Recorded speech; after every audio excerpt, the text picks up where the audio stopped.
Good morning. Welcome to Time in His Word. Over the last couple of days, the computer in my truck has not been working correctly. The one that takes care of my logs and sends me my load assignments and all I don't know what other functions it does. It's tied into the motor so they can see things in the motor back in the office if they want to pull that stuff up. I'm not a big fan of computers. I think they're great. I think as a society and as a nation and as a world as a whole, we've gotten too involved and too dependent on computers, and we let them do way too much. And we've created a bunch of people that can't do nothing unless they got a computer. You ask somebody, for instance,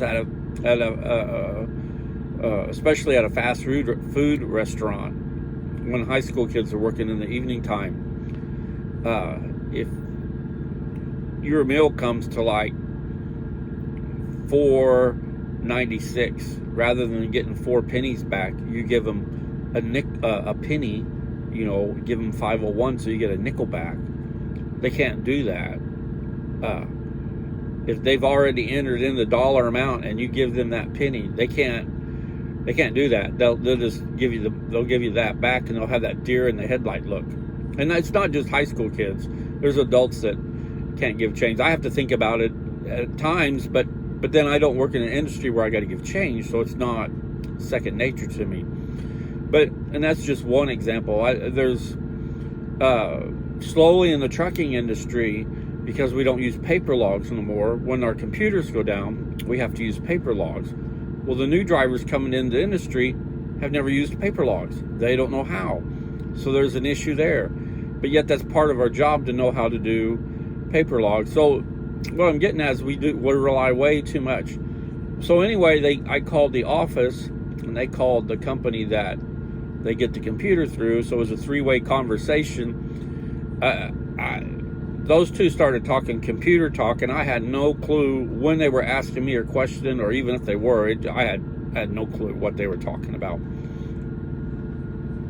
The gal in the office would ask the question, and he would start going in about this program and that, and I'm just looking out the window watching the day go by, just thinking, let's just get this done. And a lot of times we take that approach of instead of using our intellect and looking at things simple, we try to show how smart we are, and we try to carry that over into the Bible when we're reading the Bible and that, and we don't have to. If you take and read the Bible for what it is, you don't have to have no alternative motive. You don't have to read in between the lines. It's real cut and dry, and it's, it says what it says, and it means what it means. And so there's in Matthew, the 18th chapter, I'm going to read the first 5 verses, and then it says, "At that time the disciples came to Jesus and said, 'Who then is greatest in the kingdom of heaven?' And he called a child to himself and set him before them and said, 'Truly I say to you, unless you are converted and become like children, you will not enter the kingdom of heaven. Whoever then humbles himself as a child, he is the greatest in the kingdom of heaven. And whoever receives such child in my name receives me.'" This passage, I don't look at it very often, but when I do, it just reminds me, Jesus is saying the life that he's wanting us to follow him and live is simple. Think about a child, and they've not been corrupted in their thought and speech and everything by the world, because they're small, they're little guys, and they're just learning. They're very truthful, and because they don't know any better, and their questions, while at times are a little bit embarrassing, they're innocent because they don't know any better. But what he's saying, and what I understand it to say, is that when we approach salvation, when we approach what Jesus is wanting us to do, and especially when we go to read the Bible, think as a child does, and we'll understand it a whole lot better.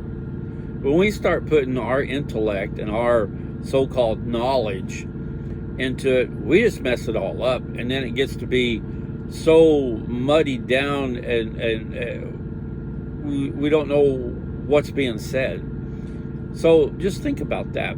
It says, humble themselves as a child. Just think back, especially if you got young kids, or if your grandparents with young kids. Just like I said, just think about the innocence that they have.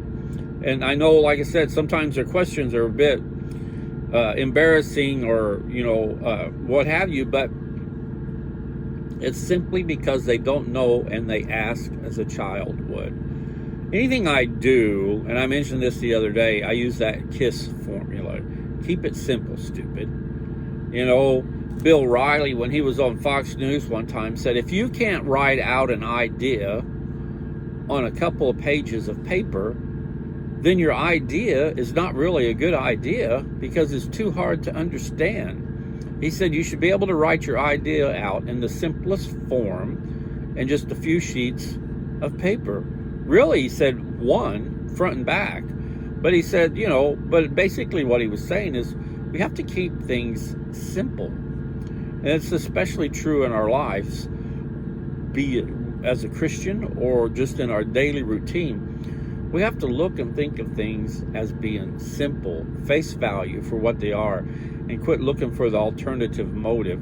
It took them over an hour to get my computer fixed last night.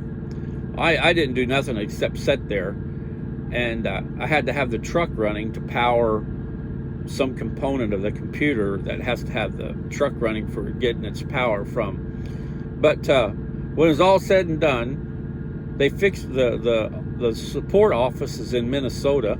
I'm in Missouri, down by Arkansas, and then the office is in Minnesota as well. No, the support, this is in Minnesota. And I didn't touch any buttons on the computer, but yet they were able to fix it like that. And again, like I said, they were talking computer talk. I had no idea what they said. At one point, they was asking each other questions. I said, we ought to just go back to paper. It's simpler. And they just was both real quiet for a moment, and then one said, we have to talk to the federal government about that. I said, yeah, I know. But just think about that. Keep things simple in your life, and it'll make life a whole lot easier.